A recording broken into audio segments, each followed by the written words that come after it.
Great. Welcome to the HKS Energy Policy Seminar. I'm Joe Aldy, and I'll serve as the host today for the seminar.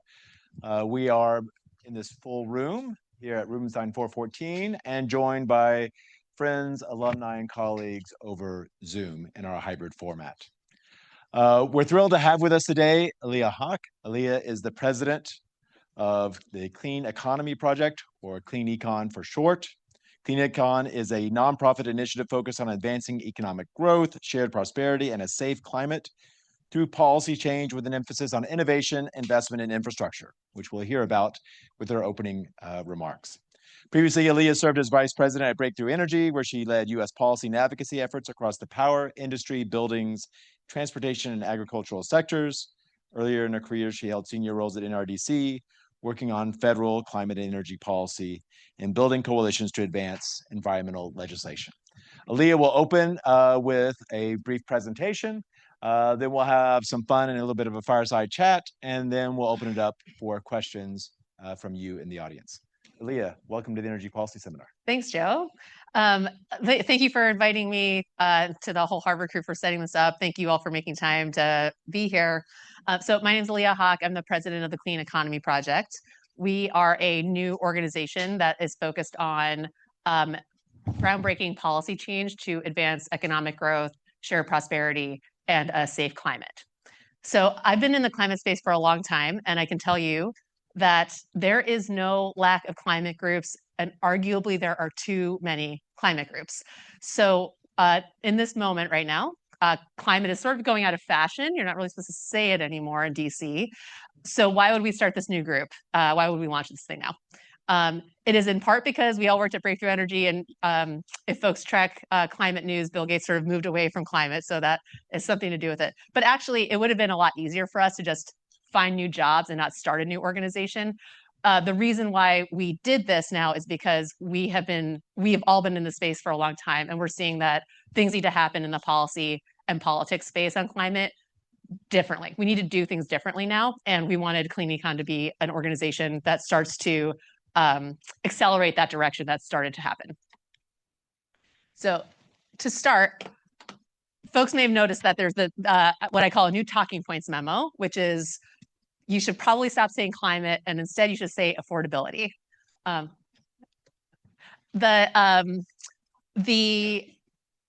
This I think is missing the point. In part, I find this annoying because no one's ever said the word affordability in a conversation. You would never say the affordability of my tacos is too high. I think it's an annoying message to begin with. But that said, the reason why climate is unpopular is because we have made it about paying now to maybe benefit people later. And so simply just changing this word and saying like, oh, don't say climate anymore if people don't like it is not the actual point. What we have to do is change the agenda, and we have to make what we're working on radically different. Okay, and so what I wanted to talk about in this is the history of why the agenda is what it is and why it's been so hard to change. We can start with my history, which is up here. I'll start with the 1900s. So the environmental movement started with, Teddy Roosevelt, Gifford Pinchot, conservation, guys who like to go to the woods and shoot bears, and they wanted to keep those wild places, the nature conserved.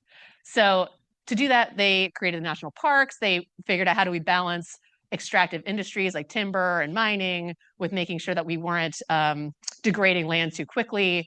And that was an incredible success. I'm so glad we have national parks and national forests and public lands, and it's really important for us to maintain that. You move into the 1960s and 70s, where people are very concerned about public health and industrial pollution. You start to see things like the Clean Air Act, the Clean Water Act, again, about balancing what does our pollution burden need to look like vis-a-vis public health protection. Again, incredible victories, very important times. Both of those toolkits are based around regulations, kind of like slowing down industry, and that is the toolkit that led to what the climate agenda has been based on for many decades. So folks have been focused in climate on, power plant regulations, carbon taxes, protesting fossil fuels. And I like to joke, like a lot of that comes from the fact that we have been focused on a net zero emissions by 2050, an emissions focus for so long. And so to go through my history here, these are all photos of me being a child activist. This is me, and I think this one's 2001, maybe 2002, when I was an undergrad. I was calling for 7% emission reductions by under 1990 levels in this one. In that photo, I think that one's maybe 2007. We were calling for 80% below 2050. 80% by 2050. I forget the baseline year at that point. It was maybe like it was 2000 something. Maybe 2000. This one, this is my Jumbotron debut. It's the first time I was on a Jumbotron.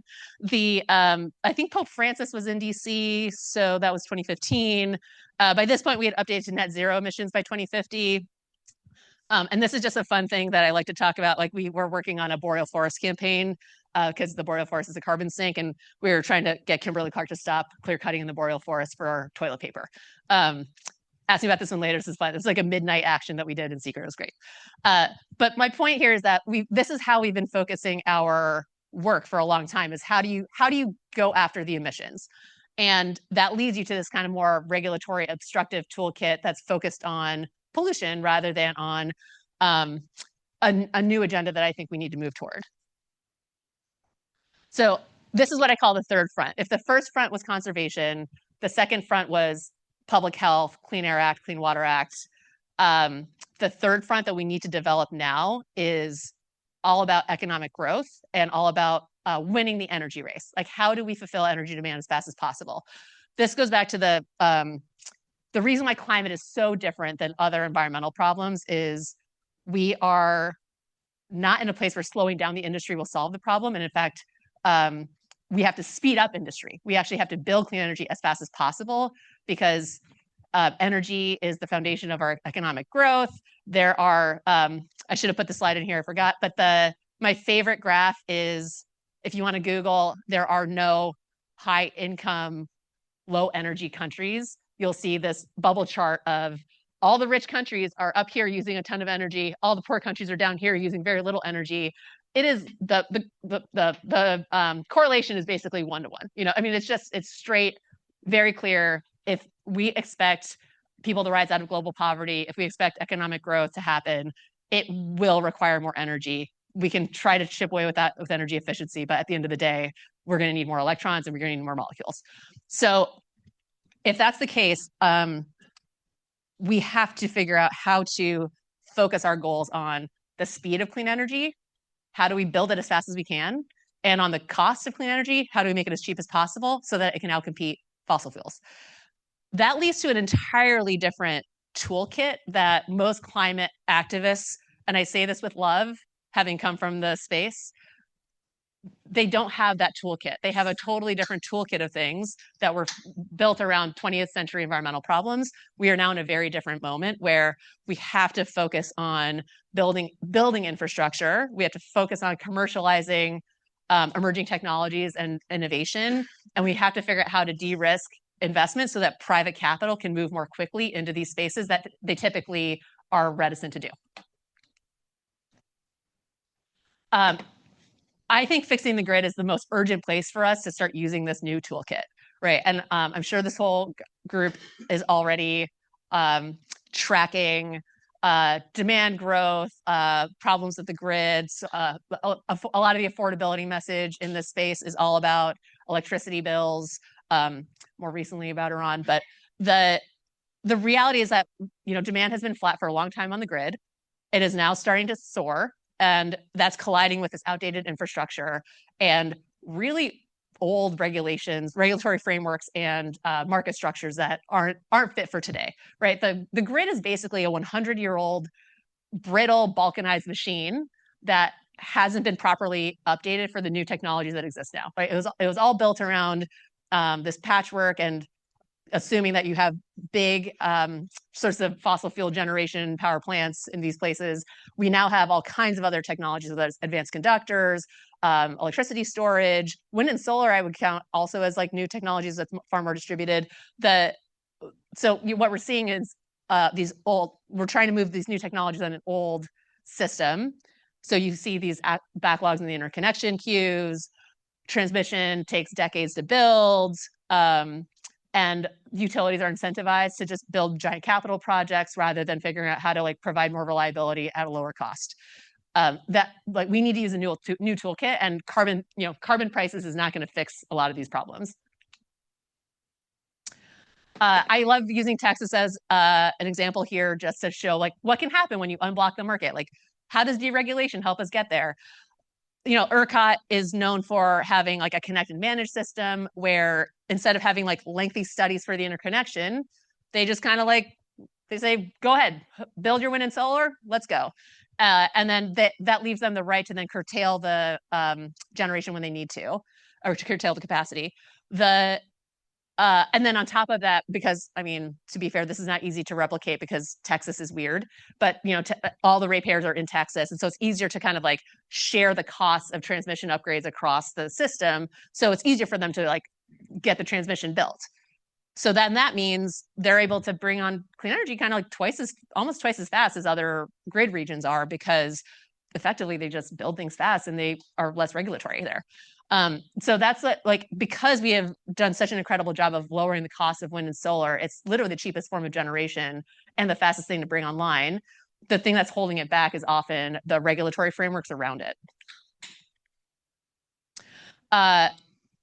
This is actually just a legitimate question. How many people here have an emotional valence on permitting reform? Do you feel any feelings about permitting reform?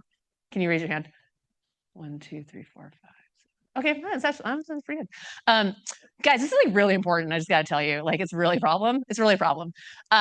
So when I worked at a number of environmental organizations, and I just remember I was trained to hate the phrase, let's streamline NEPA. That phrase was literally like a toxic, horrible enemy if you said, let's make NEPA work better, right? And so like NEPA, the National Environmental Policy Act is like environmental impact statements. It's like a fairly lengthy process to figure out. It's just like looking at the benefits or the potential impacts of what's your project going to do if it's going to take if any federal actions involved. So, and admittedly, I would say folks on the right use NEPA as this kind of major example of how messed up federal regulatory processes are. It's honestly like, I would say NEPA is not like the biggest problem in our situation, but it's not helping us build more clean energy, frankly. And environmentalists are dead set against permitting reform because it is a tool from the first and second fronts of conservation and pollution reduction. So many environmentalists have important litigation practices to make sure that you're protecting water quality, that you're protecting public lands. Like, there's a lot of really important pieces in the permitting process, and we should preserve those. However, if you only focus on keeping those in place and you never think about like, how do we find the balance, the nuance of making faster deadlines, making this more efficient, making it so that we can make these decisions more quickly so that we can simplify the requirements and move the projects faster, whether it's for clean or dirty, let's do it more quickly. That is actually really hard for folks to get their heads around. In the last 2 years, I've seen a lot of movement in the environmental space on this, where in 2024, we were working on a permitting bill that almost passed, but did not. And many of my friends in the environmental movement were dead set against this bill going forward. We are now in a place where they're saying, oh, all the stuff that was in that bill that we opposed 2 years ago, that would have been great. We probably should have done that. And why don't we see if we can get it done now? But they're still having a lot of trouble figuring out how to support and move it forward. This is an important space where how do we come to a place where we can accept that the kind of second front toolbox is not calibrated to the problems of today. All right, on a totally another toolkit of things. So all of that was around the kind of like regulatory and systems around energy. This one is about literally just driving down the cost of clean technologies. So how do we replicate the success of wind, solar, renewables, where we went from like really high costs, in this 1970s, 80s, to see incredible cost reductions going down the learning curve. How do we do that for a number of new technologies as well?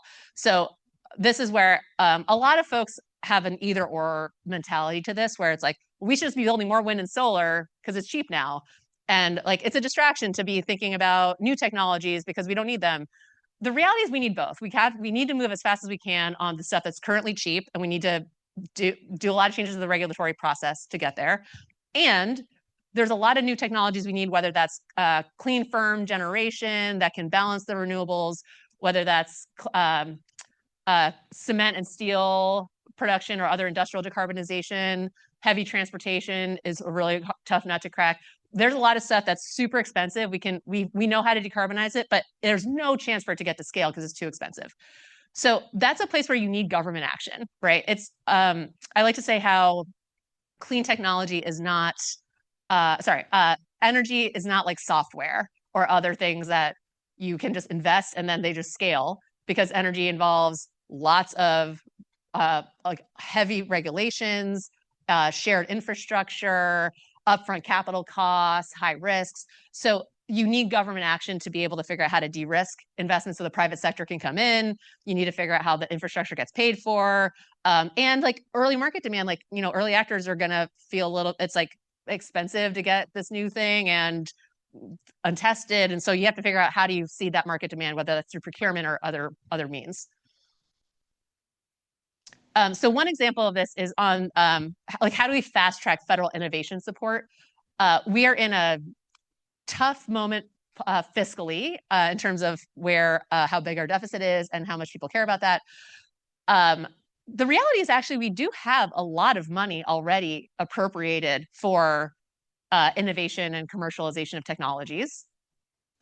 And I'm glad you're all sitting down for this, but the government is not spending that money super efficiently. So I hate to like freak you out, but it's actually not that great.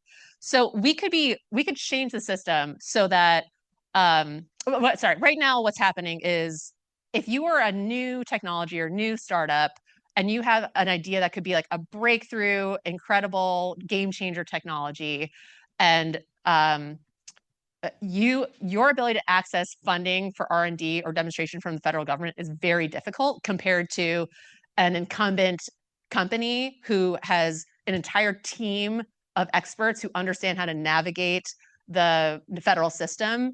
And also, unfortunately, if you're an incumbent, you probably are doing R&D or you're doing innovation for fairly incremental improvements that are good for your current business model. So we could fix that. We could change that so the government is doing a better job of identifying potential breakthroughs, moving the money to newer entrants and startups in a way that would be potentially more transformational. And that wouldn't cost more money. It would just be using the money we're already, taxpayer dollars, more efficiently now. So a good example of this, I love this. We're going to put a paper out on this soon. The Small Business Innovation Research Program, SBIR, affectionately called. So this is a program at the Department of Energy that is literally for entrepreneurs and small businesses to give them R&D support, research and development grant dollars. It is literally meant for entrepreneurs. If you know anything about a startup, you know that they have no time. They are scraping by trying to just survive. The application process for these companies involves 4 different federal registrations, like 4 different .gov websites that you need to register for and figure out how to navigate, roughly 150 hours of work to do the application. And then you get to compete for a $200,000 grant. So it's not even guaranteed. After doing this whole rigmarole, definitely not guaranteed you're going to get that money at the end of that process. If you are lucky enough to get a grant from SBIR, you then receive 0 support after that. So like once you're in that early stage, the valley of death, one of the hardest parts is you've proven it in a lab. Like, can you do it in the real world? Like, how do you do the demonstration, the first of a kind, second of a kind? How do you get the financing for that? Like, very, very few private capital places will do that. There is money at DOE and other parts of the federal government to support that kind of work. There is no support for these entrepreneurs to figure out how to access that federal money. once they've received an SBIR grant. That would be a natural place to figure out how do you access new federal funding for the current stage you're at, or how do you get offtake from corporate, like how do you get more customer offtake for your product? How do you connect with the private capital markets? That support's not there. So like effectively we're letting these we are giving money to these companies to basically like have it raise their infant, and then we're leaving the infant in a field and saying like, best of luck to you. All right, this is my last slide, and then we can get to the fun conversation part. So what does a third front of climate action really look like, right? So like where do we go from here? And the good news is that some folks are like, this is already happening. Like this is not a new thing. A lot of folks are already starting to think in this way. And what I'm trying to do is identify what are the mental roadblocks to us moving faster, right? So like on one level, there's politics, and on another level, there's the policy. So in terms of the politics, climate is a four-letter word right now. I really believe that if we figure out how to change this agenda, if we make the agenda less about obstruction, higher costs, restricting energy supply, and we make it more about filling energy demand as fast as we can, figuring out how to put communities and consumers at the center of that, you start to see an agenda that is about not only climate, but it's about prosperity. It is about competitiveness in a global marketplace. That becomes a really powerful political agenda to push forward. And my hope is that we can do that pretty quickly so that 2026 election cycle, climate is not going to be coming up. I think it's a jump ball for 2028, right? I think that there's a universe where if we move on this faster and we get in place the right policies and the right agenda, you could see climate becoming competitive message and important point for the next election cycle, which has a lot to do with then what policies get prioritized in the next administration. On the policy side, rather than thinking like, because we've been measuring for emissions, which again, that is the right outcome. Net zero is the right outcome. I just don't think it's the right goal for us to be tracking. I think that we need to be thinking more about the clean energy deployed and the speed. Is the share of clean energy versus fossil going up fast enough, right? Like that's where I think we should be focusing. But the question is like, can we get the climate hawks like myself to kind of leave net zero behind? Like, can we actually embrace new metrics, and can we create the tools to measure that in a way that we think is credible and verifiable, right? Like, what does it mean to be thinking about the cost of a clean technology versus an incumbent technology? How do you measure that delta, and how do you measure it over time? That's a real question that I think if we had better tools for that, would make it much easier for us to move quickly on this stuff. So I think with that, yeah, that's all I've got, and ready to have a conversation. Excellent. Thanks, Aliya.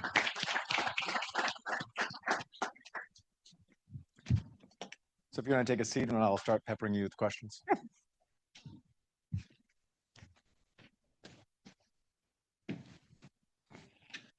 So I want to sort of work through how we think about this potential strategy for making progress in addressing energy and climate.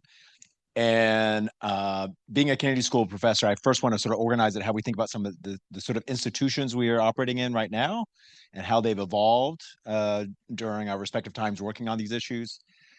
Then talk a little bit about the stakeholders who are going to be part of a coalition.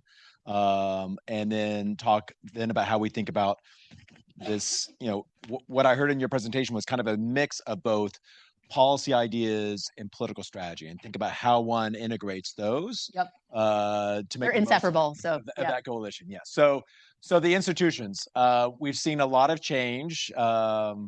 In my youth, the way to say here's how we're going to address climate change and do so in a way that would be more broadly politically appealing is to say we're going to leverage markets.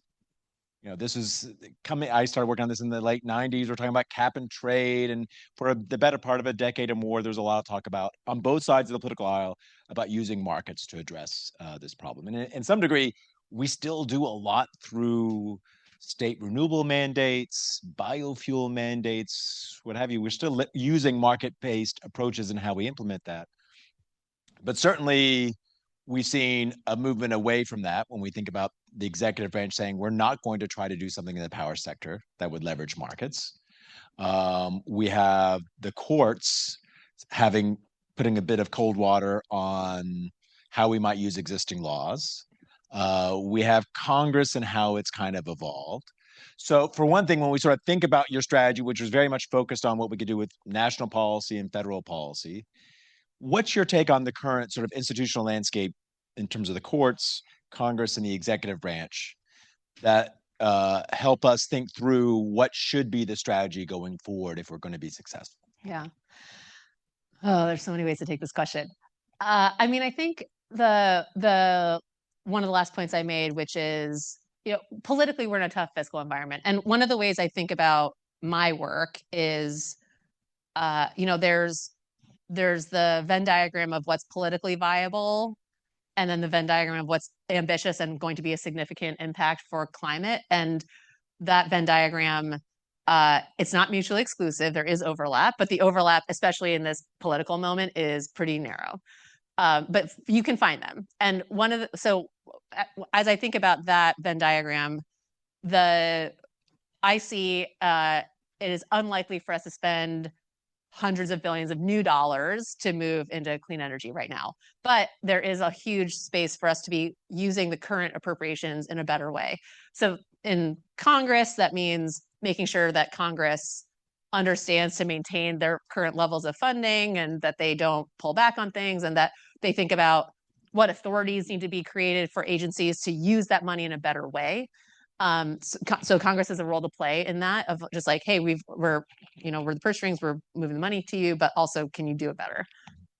The executive branch has a lot of authority already to change a lot of this. So the executive branch could absolutely reform DOE. It could change how, and some of this is already happening, actually. So one of the wins, this is not a win that is ripe for a political message, but the SBIR program is now part of the OTC Department of Energy, which is the Office of Technology Commercialization. It used to be under basic science. It is now under a tech commercialization. That's a pretty big win, actually, for the small business program, because it is now being run by people who are thinking about commercialization rather than thinking about just fun science things. That's the kind of thing, like, those are the kinds of changes that are not going to make headlines, but are, well, sorry, DOE, it'll make some headlines more. But that's not going to change an election cycle, but it is important for us to be able to move things in that direction. So we can make improvements like that I think will be important. The courts are tough, man. I mean, I think I don't know. I mean, don't we need Congress to be a lot more explicit to the executive branch and what they do, which means we need new authorities? Yeah, and a post-Chevron because world. of where the courts have moved on administrative law in the last half dozen years. Yes, and they're extremely smart late 20-somethings writing legislation in Congress that we now have to rely on to make very clear instruction to the federal agencies on what they need to do. Which means my job is a lot harder, and a lot of folks in DC's, we need to work really hard on how do you make sure in a post-Chevron, Loper Bright future, and honestly, a number of the court decisions in recent years have been pretty bad for the administrative state. So there is a big question on, as we create these new authorities, how to write the legislation in a way that is really careful and very clear, so that when new authorities are created or authorities are clarified, how to do that. In the meantime, if the executive branch starts to do more with its current authority, I guess it's a question of who will challenge it and how it gets interpreted by. So we have this challenge where, if there is recent experience in the U.S. Congress on legislation, it's on either just how do I spend money under existing authorities, or how do I revise the tax code to alter incentives for investment. But a lot of this, when we think about like what we need to do to be able to build the grid faster, is not something you can do through a tax and spend bill, but would require you to go through a kind of regular process. 60 whole votes. You might need getting 60 votes in the Senate. Yeah. Some people like to use this antiquated term, regular order, to describe the functioning of the Congress. Do you see that as something that there would be appetite, let's say, among at least some of both party, to go that route? Because on 60 votes, it's hard to imagine, because the number is technically 60, but sometimes it's got to be more than 60 because on some issues, no one wants to be the 60th vote. Yep. Yeah. Right. So how do you see this in terms of like where Congress could evolve given the way it's performed over the last few sessions? Yeah. I think that the odds of getting a 60 vote bill on like a 60 vote margin on a climate bill is zero. I don't think that's happening. However, I think that getting a 60 vote margin on other issues that relate to energy infrastructure and relate to our national security and competitiveness is extremely likely. So I imagine a universe where in maybe 2 or 3 years, there's a major piece of legislation that's thinking about artificial intelligence, US competitiveness, national security, and electricity bills. That I think, and cybersecurity, all kinds of things, I think will get wrapped up into a package like that. You can imagine a legislative package like that, including one title that is on energy infrastructure and national security, and how do you upgrade the grid to be ready for the 21st century, right? I mean, I'm not kidding when I say everyone should feel incredibly outraged about the way the grid works right now, but because it's so complicated, no one can understand it.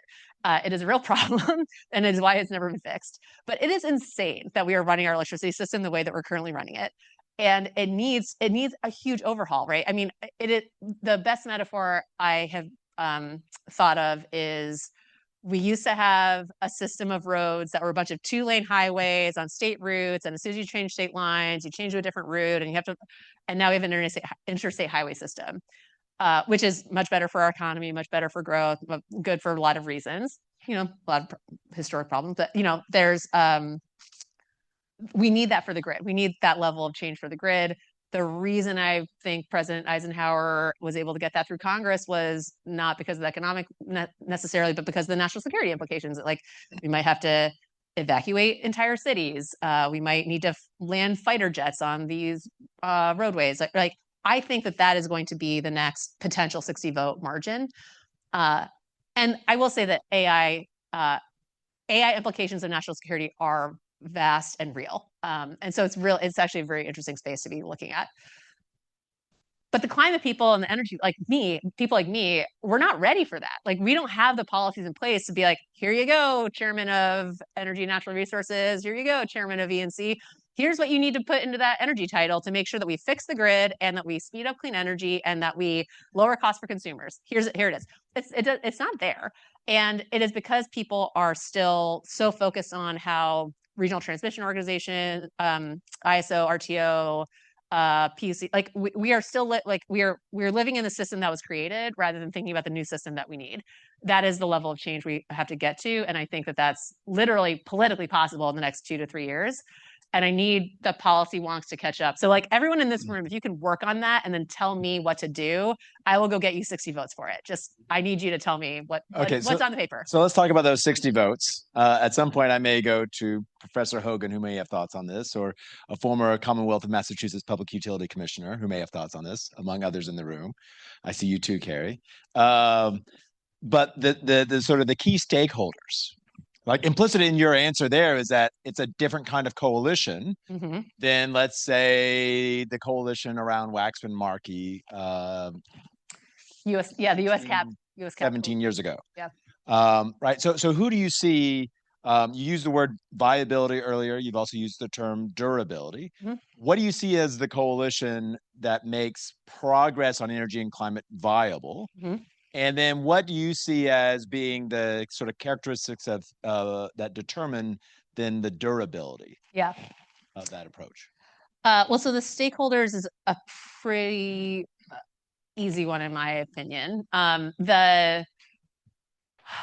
We need to find a way for electric utilities to be able to make money in a way that is also good for reliability, lower costs, and social benefit, whether that's climate or otherwise. There needs to be a way to do that. The current system is that they bill the ratepayers when they build a big capital project. And that was really cool in like 1940, but like, let's move on. So we need to update that, right? That is a big piece. And like, so utilities need to be at the table, obviously. Hyperscalers like the Googles, the Metas, the Microsofts, who are increasing the load, they're currently, I feel like, taking a beating as being like the big villain. Big data is the villain right now. I think that's misguided because let's say we removed them from the picture. As a climate person, um, if we were being wildly successful, we would be electrifying transportation, industry, buildings. Like we would want to see the load growth increasing as it is right now without the data centers. So the problem is not the load growth. The problem is the grid. And we have not been focused on that. I remember like raising this question 10 years ago when we first started talking about electrifying everything. And I was like, wait, but doesn't that mean we're going to double the electrons? And aren't most of the electrons coming from fossil fuel? And we're like, yeah, I'll deal with that later. We got to deal with it now.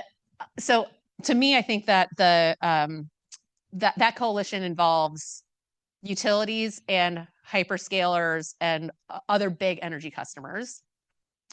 Whether or not environmental NGOs are at the table or climate advocates are at the table is like completely a chess game of how smart we are about whether or not we're in the room or not. So to me, I think that is, it would be great if they were in the room, but they don't have to be for this conversation. And that is part of what I think we need to be focused on now is how do you make sure that conversation includes clean energy and better new technologies that we can potentially use this moment to scale, right? Like it's part of why I get annoyed about hyperscalers being the bad guys is that they actually have climate goals and they're willing to pay more money for the electrons. Like they're trying to cut costs when it comes to energy.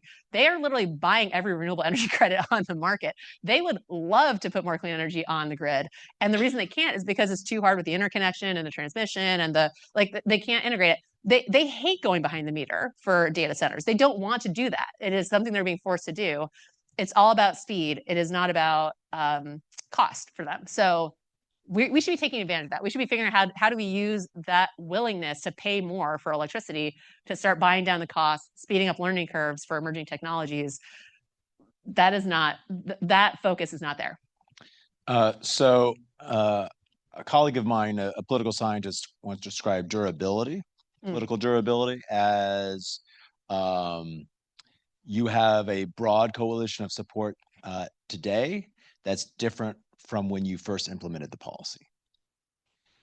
So if we were to make progress here, perhaps part of a larger AI and national security policy agenda to make meaningful reforms to the grid, what do you see then as the kind of ingredients to broadening the coalition of support to ensure the durability of those changes? Yeah. Honestly, I think the most important thing we need to think about, like to get the policy passed, I think you need these kind of like larger sort of political influencer folks. Longer term, the durability of this really rests on whether people are seeing their lives get better today, right? So we can't sell them on, we need to do this for Bangladesh and we need to do it for your great grandchildren. At the end of the day, like my hypothetical grandchildren are probably super cute, but I don't think about them and I don't care, right? And I'm like a biggest climate hawk of all time. So the question is like, how do you make this matter for people today? Over time, you know, if we are successful, what we should be seeing is an incredible economic transformation that involves communities and like tax bases going up, like rural communities thriving, people seeing high wage quality jobs come out of this that they can support a family on. You start to see like that's the shared prosperity part of this. And you start to see people kind of competing to get these projects. Like you start to see more YIMBY versus NIMBY. Like people want these things to come in. I mean, my favorite, the most sobering moment for me in the last few years on why this is going to be so hard was, I think I've told the story before, so hopefully this is not old news for people. But I grew up in rural upstate New York, 3 hours north of Syracuse, which is really far away. It's rough, guys. Don't go there. But I took my kids there in 2024 because it was in the path of the solar eclipse. And I'm like, this is the one time I'm going to take my kids home. But like, we're not going back here except to see this total solar eclipse. So we're driving on the 2-lane highway for like, Interstate 81 goes to Route 11. You go up through Watertown by Fort Drum and get to my hometown. On that, I've traveled that route hundreds of times in my lifetime, mostly when I was like aged 0 to 22 was when I was on that road the most. so I'm going back like what, 20 years later. And there's solar panels like all along the route, like on it's just like farmland and solar panels as you drive. And my first gut reaction to this was these solar panels are ugly. And I was like, this doesn't look the way when I grew up. And I was like, oh my God, we're so dead. If that is my reaction to solar panels right now, like my home is different. I don't like it. That is not, we are up against like a major shift in how fast the speed and scale has to be of this transformation. We have to really think about what does that mean to change that mindset, right? Like I think about this a lot in terms of like Wisconsin being the cheese state. Like, why does Wisconsin have pride in cheese? Isn't that kind of weird? Like, if you think about it, like, why? What a weird thing to be like, they literally wear cheese on their heads. And I was like, why is that not happening for like wind power in Nebraska or for clean energy in these rural states where, I mean, there's not a lot of economic prosperity. What are other ways for these rural economies to thrive? Clean energy is one of the ways they could thrive. How do you make that part of the culture is like a really interesting question. And I did like a quick Wikipedia hole on the Wisconsin thing. And it was literally like the dairy industry did this whole campaign and the wheat farmers in Wisconsin did not like it. And, you know, the dairy guys won and it became the cheese state. I was like, that's so interesting. Anyway, so when I think about political durability, there's a cultural element to that too. It's not just economic, but people need to feel the benefits. It has to be real. It's not just a communications issue. It is, are we thinking about community benefit agreements? Are we thinking about project labor agreements? Are we thinking about how the tax base benefits from these new projects happening, right? It's a Can we think fast enough to do all that? I hope so. Yeah. Because we need speed. Yeah. We want to make sure people feel like they have a voice in these projects. They have, local engagement in these projects. And some of the processes that we've built, though, to try to do that require more time. They require more planning. Yeah. And so part of this is how do we navigate this challenge of having that kind of community ownership and engagement while trying to build these things faster? Because, of course, part of that antiquated 1970s machinery you talked about, yeah, which, to be fair, I've talked about too, that slows down development. That was by design, was to ensure that there's voice for these communities. Yes.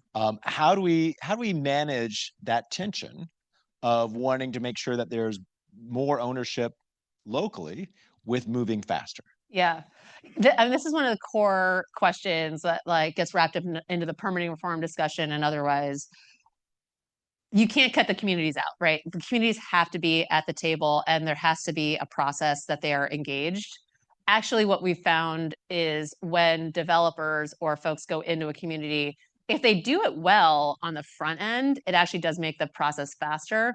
I think there's a bunch of things we could be doing in addition to that it doesn't involve cutting the community engagement short as much as like the rest of the process could be going way faster. And the way that we think about, I mean, I think that statute of limitations for NEPA litigation, I think is still 7 years. That could be shorter. Like there's things we could do that like make the community engagement a little bit more reasonable so that you're not enabling kind of like, there's a big question about like who is the community, like who needs to be engaged. But I think that there are ways that you can build both rapidly and responsibly. Like I think that there is a way to crack that nut, and we need more focus on that of like what does that look like to do both. So one thing that you've talked about is the importance of making sure that clean energy is cheap and inexpensive. You talked some in your presentation about how there's an opportunity if we were to innovate, drive down costs, export our technology to other parts of the world. We could look back 15 or so years ago and say, well, that was China's strategy. Yeah. China subsidized their renewables. They subsidize batteries and EVs. We can't buy that in the US because we put tariffs on them. Mm-hmm. So one question is, are we able to pursue a strategy where we will have access to markets in the future? I mean, there are some who are quite frustrated by the Inflation Reduction Act in the US because of the way it was really putting a finger on the scale of US manufacturers that many perceived as being inconsistent with conventional trade law. Not that we actually enforce our trade laws anymore. But I wonder, how do you think about this of like... Is the WTO still a thing? Is that still, do they still meet? Anyway. They did this weekend, and it did not end well. The question is, when you see this and you try to think about how you create these opportunities, how does this then translate from how the U.S., not just going from the local, how we engage local communities, how do we engage potential trade partners? How do we actually find partners who are going to be open to us if we're able to make big investments in these technologies? What does that kind of relationship look like? Because this administration has taken a different approach to its relationships around the world. I'm gonna say that and leave that there. But how would you think about this as being part of then a strategy, not just of what we do here at home, but then how it enables us to engage commercially and on an energy dimension and on a climate dimension with other partners around the world? Yeah, it's a great question. I mean, so one example of this, I don't think I'm going on a limb to say this. I actually don't think the US should be competing on becoming the best photovoltaic manufacturer in the world. I think we lost already. I also think that we should feel ashamed of the fact that we spent so much in R&D and like so many Americans, like our intellectual capacity, our federal taxpayer dollars, our work went into the early stages of photovoltaics. And then China was like, "This is cool. Let's do this." And then now they own the industry. They dominate on that. That is a case that we see over and over again in terms of U.S. investment in innovative technologies. That is mind-boggling to me and very frustrating. That said, like, let's cut our losses where we're not going to be competitive as the U.S. and let's focus on places that we can be competitive and stay the course so that we don't just get to the point where like this technology works and then like let someone else reap the benefits of that economically and geopolitically. So, I mean, one of the places I'm thinking about this, don't laugh, guys, but I'm really excited about fusion. I think it can happen. It's like, don't roll your eyes. The reality is that like fusion is super early stage still. I know we've been talking about it forever, but between Commonwealth Fusion Systems, Exim or Zap, there's a lot of really interesting fusion startups that are so many different ways to potentially to move that technology forward. My hope is like one of them's got to be able to scale. And if we start to commercialize a fusion industry in the US, right now China's outspending us like 4-1 on fusion, right? Like they're like, if you talk to Commonwealth Fusion Systems, the CEO, Bob Mumgard, the first thing he'll say is, my biggest competitor is the Communist Party of China. It is not like Zap or Exim or these other fusion startups. That's a problem because fusion is an incredibly strategic competitive technology, right? Like we think about chips, like there are places where the US as the government, whether it's cleaner climate, the US should be focusing on how do you build this stuff domestically? How do you make sure we're thinking about national security? How do we make sure we're dominating in this industry, that we have the supply chains, that we are thinking about this, right? Critical minerals, all these things. That focus is not there politically or policy-wise, so that's a real problem for the U.S. And we have an incredibly unstable economic situation for any private investment right now, so that's also not great. But yeah, I mean, I think that if we are thinking about things like, let's say, fusion, there's a whole supply chain around fusion that involves advanced manufacturing, advanced materials, things that matter for healthcare, things that matter for other industries that we could be rooting in the U.S., which would be an incredible competitive advantage for us geopolitically. And fusion itself as a technology is such a game changer that, I mean, it's the step change for human civilization is mind-boggling, right? I think people think about fusion like, sure, it's another way that we can generate electrons. That's like in caveman days, one guy being like, hey, what if we like could control fire? And the other guy being like, well, I've got this bearskin like coat, so I'm fine. Like, do I really need fire? It's fine. Like, that's the level of like, like once we have basically infinite energy, it is hard to imagine what humanity can do with that. So that goes way beyond climate and clean energy, in my opinion. Like the strategic necessity of being first in some of these types of technologies is really important. Anyway, like AI, commercial space flight, like a lot of these have a similar vibe to them. Now I'm losing sight on what the real question was. Well, part of it is trying to think through how do we engage partners around the world? Like if we're really going to create this economic opportunity, yeah, part of the vision is that there is it's very different than when people started working on the climate issue 30, 40 years ago. Yeah. There's a much bigger economy out there globally, Yeah. especially in developing and emerging economies that you could potentially sell to. Yeah. The question is, and is the most important.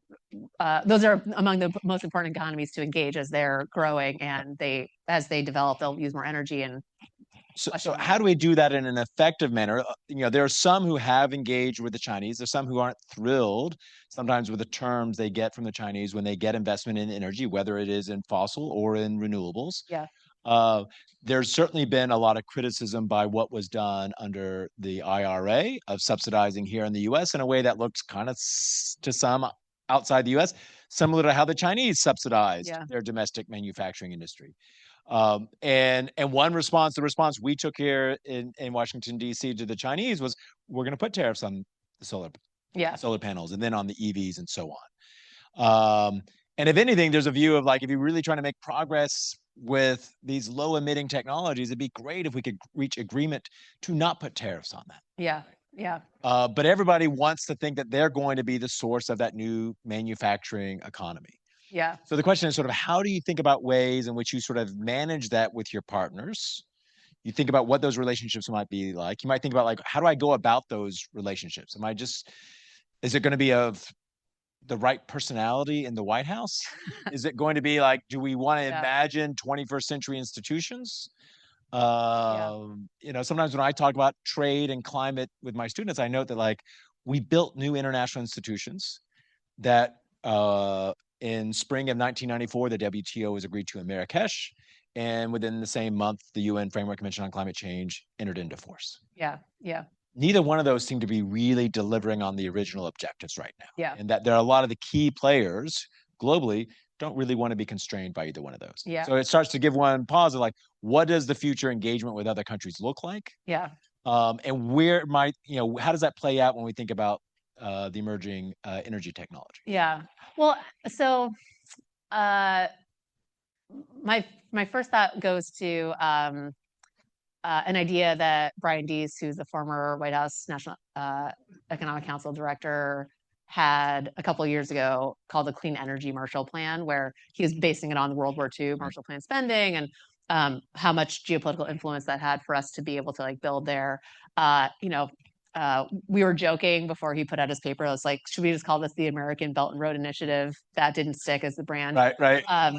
But there's a real need here for technology to diffuse. Like we have such incredible intellectual firepower, technological ability in the U.S. and a lot of private capital, right? So we can advance a lot on these innovative, competitive technologies, and we do want them to. We need that technology to diffuse into the emerging markets. Like the whole point is that these countries can develop, lift themselves out of poverty, have more energy, and have it be clean. I think that's where I think the most is like, how do you make sure that we are able to kind of create wealth and create more clean energy across the globe?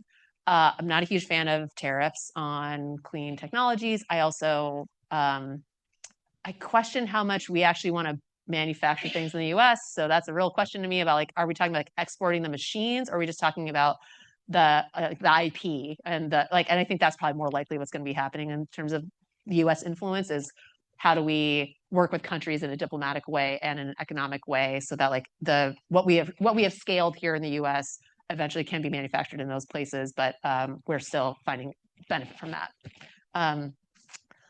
On just general trade regimes, like whether there's carbon border adjustments or otherwise, I personally think there's a lot of potential with those kinds of things. I think there's part of me that feels like these are sort of like dressed up carbon prices that are really kind of like what I think of as a second front tactic rather than a third front tactic, and without like a policy domestically to really drive down emissions, having those kinds of trade regimes really just creates resource shuffling and doesn't actually I don't think it's ambitious enough, honestly, to get there. But it's fine. It'd be great to do it. So okay. Yeah. Let me ask one more question, then we're going to open it up for questions from the audience. In 2020, we had just about we had a lot of Democratic candidates for president, but almost every major one spent a half hour each one day on CNN and a town hall focused just on climate. that's a reflection of both a political strategy and building out a narrative Yeah. to elevate the issue so it would become a first-tier policy issue for people running for president. So you mentioned that sort of you don't see climate being on the political agenda for the midterms, but the jury's still out for 2028. What does the narrative look like to get, and you can pick the term, whether you want to call it clean energy, you might even call it a clean economy, you pick the term. What do you see as the narrative that gets this issue as a first tier issue that's debated in 2028? Millions of dollars of polling should go into this. So this is just me talking. I'm not selling this as what it should be. I think what we need to think about more is that the 21st century economy, our new economy is one that should involve better, more efficient, newer technologies that are making people's lives better. And those are clean. And at the end of the day, like that's the core of the whole movement. And we should be thinking like whether it comes to the grid or it's our like internal combustion engines, like whatever thing you want to take. Electric vehicles, sure, they're good for the climate, but like they go vroom and they're great and they use less maintenance. They're a better product, right? They're just a better product. And what's holding a lot of people back from getting an electric vehicle is either the cost or like, where am I going to charge it? And they have range anxiety, right? Like, how do we take away those obstacles? Because the product is actually pretty cool. It's great. It goes super fast. My husband is always like speeding on the road. Like it's like a fun thing. It's fun. Like that's like to me, that is the message, right? It's like, it's not like do it for your grandkids. It's like get a better product now. And how do we make the thing around the product easier so that the things that hold you back from changing to a new product are removed, right? Just like basics of markets, human psychology, economics, like that's what I think the next message around climate, whether that's 2028 or whether that's just in a longer time frame, it has to be that. It's like we could be doing this in a better way. Great. Let's open it up for questions from the audience. Bill Hogan. Thank you for this. This is very interesting, and I have a list of things I'd like to question about. I'll just pick one because you talked about this back and forth with Joe, but I want to sharpen the point a little bit, which is you talk about the transmission expansion in Texas and why it worked and so on. That's because the Texas government made the decision and told everybody to be quiet. And that's what we're going to do. And I think to do what you're talking about, that's what we have to do with the transmission grid. And that means taking away power from states and local communities that think that this is their God-given right and they don't want to discuss it. And I think it's necessary. And if you don't do that, then you don't succeed. Compared to getting a carbon tax, I would say this is politically harder than getting a carbon tax. And I would be interested in if you agree with that, and how are we going to do it? I would agree that like even 12 months ago, that would have been harder than getting a carbon tax passed. And I would say the direction of politics right now, I actually think it is conceivable as long as we're not doing it for a climate purpose. As long as we're doing it for national security, we're doing it for economic competitiveness, we're doing it because like just the sheer amount of money, if these data centers can't build in the US and they have to move to the Middle East, to China, to other markets, that is a huge problem, not just economically in terms of dollars lost for America, but it is also a problem in terms of national security. Like whether or not like we move in whether our chatbots, when you ask about the Cultural Revolution, like do they come back with like what does it say about Chairman Mao when you ask about Chinese history? That's a question. Like that's literally like the type of thing we're talking about of like who dominates on these AI models, right? That is what will lead to the politics to change the grid and to move to what you're talking about, which is I 100% agree with you, by the way, on that. That is we are not doing this through 50 state legislatures. We're not doing this through a bunch of state PUCs. There needs to be a bigger federal lever to make this happen. But that's why we need to do more than just say we're going to reform NEPA. Right. It's right. That is way beyond there are times when I'm talking to people on the Hill, they're like, well, we need to streamline NEPA. Yeah. We need to reform it. I'm like, but it's a lot more than that. Woof, yeah. And that is when not we've tried some things in the past, like, in the 2005 Energy Policy Act, we had these national interest corridors that were really designed. I think the initial legislation was really designed more to address concerns about congestion in the grid. Yeah. We were like, well, could we do something here for climate? Yeah. And the very first two national interest corridors that were identified, coincidentally, went through exclusively districts held by congressional Democrats. And so then they wrote letters in 2008 slamming this provision. And I recall, because as we were going into government in 2009, the question is, could we use this in a creative way? And it's just like, this is going to upset a lot of people locally. Yeah.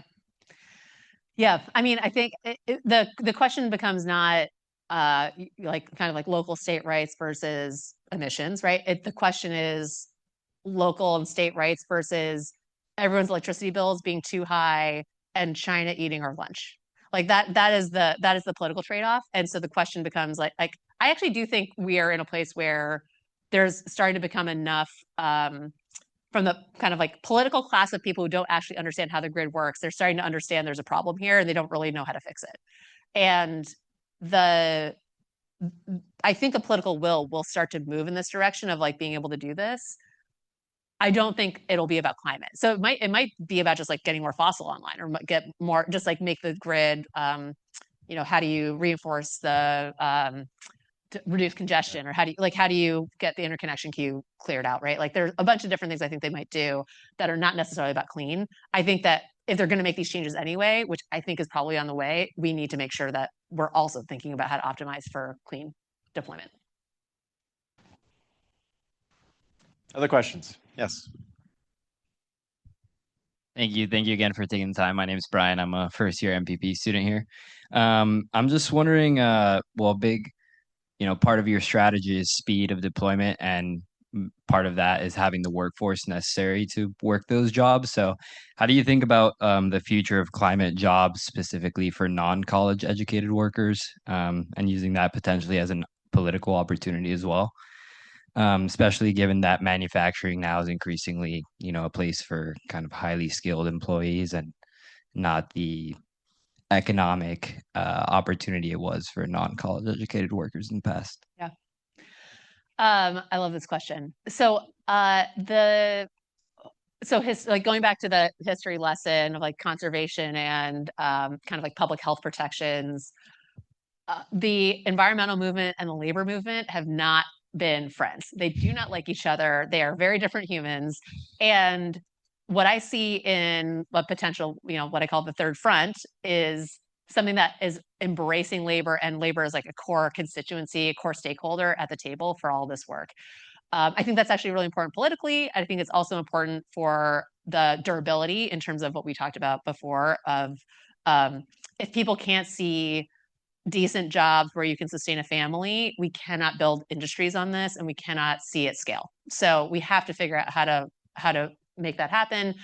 And this kind of like pro-building agenda lends itself to how do you do better apprenticeship programs? How do you include labor unions in this? How do you create workforce programs with community colleges where, if Ford is building a battery plant, how do they partner with the community college to make sure the workforce is going to be there for them? Those are all things that need to come. And, I'm friends with some old labor guys who are just like the best like labor organizer types. And they'll say this all the time. Like there'll be this question of like, oh, the workforce isn't there. They'll say like, no, the workforce is always there. Are you going to pay them enough? Are you going to make the job good enough? If the jobs are good, the people will come, right? And that's like the question of like, how do we make sure, as the economics of this work out? For so long, we were just like, we got to lower the cost of solar and wind, and therefore, like, let's make these the lowest wage jobs possible. Like, let's make the labor not a thing. And culturally, like that makes sense in terms of economics and the balance sheets. Also, honestly, cultural thing where I have worked alongside the environmental movement people for a long time. They are not working class people. They are typically very white privileged people who don't think about the working class. And like when you start working with people who are actually from the working class is a very different thing. And it's really important that is like core to how we move forward. Other questions? You just wait for the microphone. Thank you. Thank you so much for your presentation and for the discussion. You spoke about how important like energy is in changing the grid. How critical is the question of food systems? Is something. Yeah. Well, agriculture is not my forte, but it's a huge sector that needs attention. I mean, I can just tell you what I think, but I don't know if this is, necessarily the most expert opinion. But I mean, I think with food systems, there's I think there's a lot of move toward like localizing food systems and a sense of, kind of like farm to table stuff is great. I think that's lovely and the food probably tastes better. I think that like the industrial trade that we have around agriculture is probably better in terms of resource input and I think for society at large, it's a better situation. But then there's the question of fertilizers. How do we, how do you, well, not decarbonize, but how do you address like fertilizer emissions? How do you address methane emissions from cows to rice? Like, there's all these different questions. They're all really hard, and I think that there's both like an innovation piece of that, like new technologies can be helpful to that. And I think there's also just like an application and a incentive structure that could change for how people do their farming practices.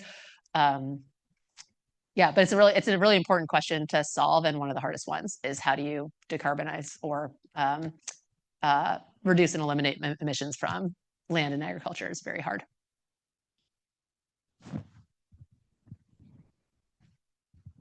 I was hoping somebody else would ask this, but we're looking at a possibility in the next 3 weeks of seeing oil prices in the $180 a barrel range if the Straits of Hormuz stay closed for at least 2.5 more weeks. Even if it then eventually opens, it will be a while before those prices go back down to where they were a month ago. What is this going to mean to the whole, all of the issues that you discussed today? Skip the grid for a minute. Yeah. But basically, the climate movement. Yeah. I wish I could be more optimistic that the spike in oil prices will matter. I think I've just been through enough oil shocks and that I just don't think it moves the politics that much on clean energy. I think it moves politics to figure out how to lower oil prices. I don't know if that's just the, demand elasticity of the oil or, whatever, like it's, but politically speaking, I think that prices will probably go back down soon enough that the policies and the action you need for EV infrastructure or for like bringing down the cost, or I just don't think it'll move at the speed of like the volatility in the oil market. And at the end of the day, I don't know that we'll be able to leverage it politically, if that makes sense. But I do think that, yeah, I mean, again, and this is the danger. I understand why affordability has become such a key message right now, and there's a real issue. People are literally paying more for everything, and it is difficult to like be absorbing that. But that's not necessarily going to lead us to the kind of systems changes that we need to actually move to a decarbonized system, move to a cheaper system, like all the things that we need. It'll go to Band-Aid solutions versus longer term system change. We have time for one more question. Let me go to Sarah.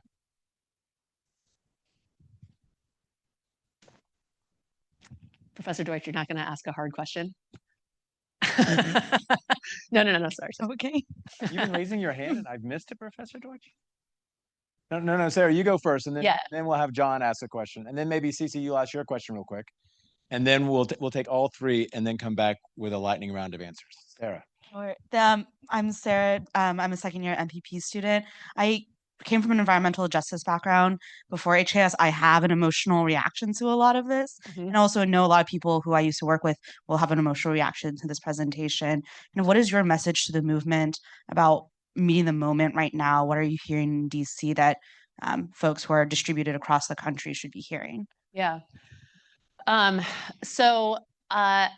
I've done a lot of work with environmental justice leaders, actually. I helped found a thing called the Environmental Justice National Climate Platform with a number of EJ elders and big mainstream environmental groups.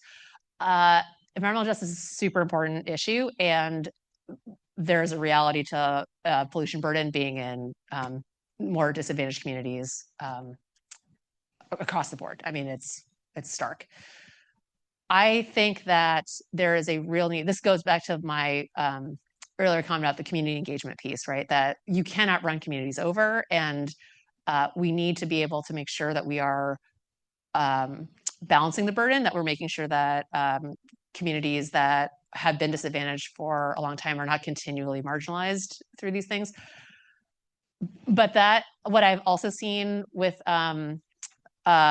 environmental justice and climate work is that environmental justice is very local, right? It is an incredibly local issue, and it should be. And the movement is very decentralized for that reason. And so you see differences in terms of across race, across generations, across geographies, across the environmental justice movement. And the way that gets intertwined with climate is honestly kind of confusing. And I think it makes sense to use climate to advance the goals of environmental justice. And also, I can see how it often obstructs the ability to decarbonize and move forward on this global pollution problem. So there's no easy answer to that. But it is real that we cannot run over communities as we try to solve for emissions. So that's my best answer. John and Cece, 2 quick questions, and then we'll have the last answer. I think that you are worth 6 senators in the next third wave you're talking about. Yeah. You really are very impressive, but you are going to have to make choices in your head because you've put billions and billions and billions of stars out there. Okay, John. Cece. Very exciting. My quick question is about, you talked a lot about actions that need to be happening nationally. What are some of the actions that would be better handled by the federal government? What would be the role of state governments? What would be kind of the role of state-to-state coordination? Yeah. Well, gee whiz, the permitting stuff is actually a much bigger problem at the state and local level. So the number of local ordinances to ban wind power in Iowa counties is not great. So we do there's a lot for state and local governments to do. And this goes back again to the durability question. If they see benefit rather than cost, it's easier to change those permitting regimes. There's also a question of how much should state governments override local? How much should federal government override state? Those go back to the very difficult political questions. So there's a real role for what does it mean for states and local counties to embrace the idea of building stuff faster and growing their economies. In terms of state-to-state regional work, I mean, I think about the emerging technology work, right? So advanced geothermal, Fervo Energy, and there's a lot of buzz right now around geothermal power. And I think that there's really good opportunity to scale that and see it come down in cost. And you can see how states need to then change their regulatory regimes and make it more easier for these places to get sited. And you can imagine how states can work together to, as Utah does that for Fervo, what does that mean for California's legislature? And are there models that are working or not working? And having more interstate communication and collaboration around new technologies where we need to update the regulatory system quickly so that they can thrive is, I think, a really important place where we'll see, laboratory of democracy working, and hopefully that starts to move into the federal space. So before we wrap up, let me know we'll reconvene a week from today. We'll be hosting Rachel Morello-Frosch, public health expert from UC Berkeley, who is also visiting us this year at Radcliffe. Finally, please join me in thanking Aliya Haq for her insights today. Thank you so much, Aliya. That was great.